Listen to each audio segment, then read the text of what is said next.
So, have you ever heard of a military strategy that's so extreme its very name comes from a story of, well, self-destruction? Today, we're going to dive into one of the most controversial and secretive military doctrines in the entire world, a last resort threat known as the Samson option. Okay, so what exactly is it? Well, the Samson option is the name for Israel's theoretical plan for massive nuclear retaliation. But here's the key. It's meant to be used only if the nation is on the absolute final brink of being destroyed.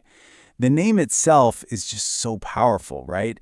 It's drawn from the biblical Samson, who, after being captured by his enemies, literally brings the roof down on himself and thousands of them. It's the ultimate, if we're going down, you're all coming with us doctrine. But how does a strategy that's so rooted in self-destruction actually work in modern geopolitics? Let's explore the theory behind this, because it's a powerful and, frankly, terrifying strategic tool. This statement really gets to the heart of it. This is not, and I mean not, a first strike policy. It is purely a weapon of last resort.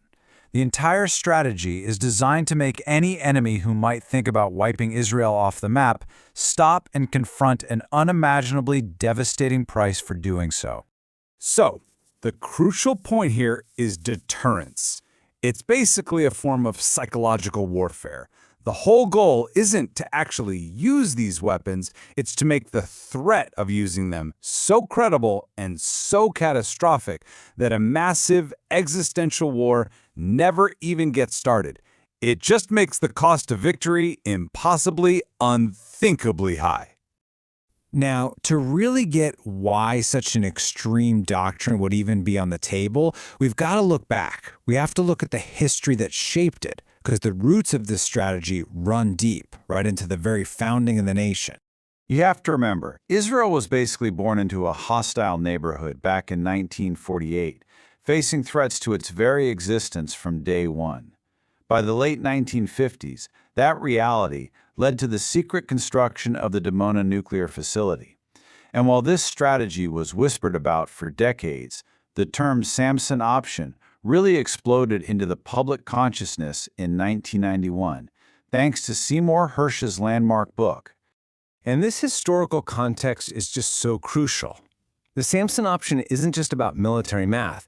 It's deeply tied to a cultural memory of persecution, of existential threats, which makes national survival the absolute #1 overriding priority. It's seen as the ultimate insurance policy. Now, here's what's really fascinating: how this whole doctrine is maintained.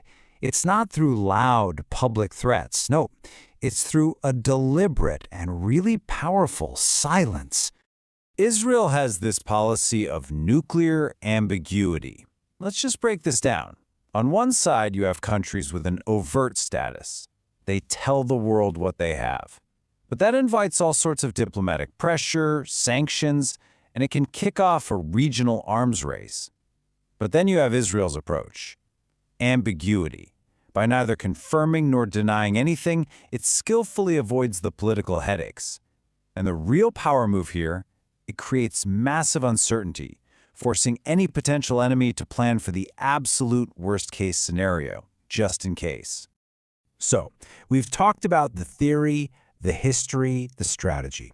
But now we have to face the terrifying reality of what would happen if this last resort was ever actually reached. I mean, this is the question that holds the whole thing together.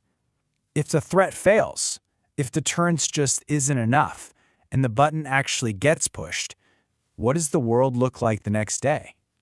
The immediate answer is simple, and it's horrifying.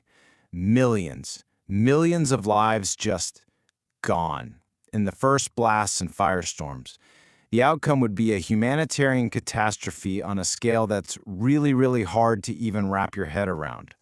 And the horror wouldn't stop there. It would kick off a chain reaction, a whole series of cascading global crises. First, the humanitarian nightmare. Beyond the instant deaths, you've got millions more suffering from radiation sickness as society just collapses. Then, the diplomatic crisis. Global outrage, crushing sanctions, total isolation. That would spark an economic collapse, with global markets, especially oil, plunging us into a worldwide recession. And finally, the environmental legacy, a region poisoned by radiation for generations to come. And from a legal standpoint, this action would just obliterate a clear red line. Using nuclear weapons, especially on population centers, would almost certainly violate the most basic principles of international law, things like distinction and proportionality, which are supposed to protect civilian lives. So, with these absolutely catastrophic consequences in mind, where does this doctrine stand today, here in the 21st century? And what does its future even look like? Well, there are a few key things that could change the whole game. Will the current policy of ambiguity hold? What happens if a regional rival, say Iran, gets its own nuclear weapons? Does that force a change in strategy? How could shifting policies from world powers like the US or Russia change the equation? And, maybe the most hopeful question, could real, lasting peace in the region finally make a doctrine like this completely obsolete? And that leads us to the final, really profound question at the very heart of the Samson option. It forces us to ask, does a nation's survival justify threatening the devastation of, the planet? It's a paradox with no easy answers, and it remains one of the most sobering and complex strategic dilemmas of our time.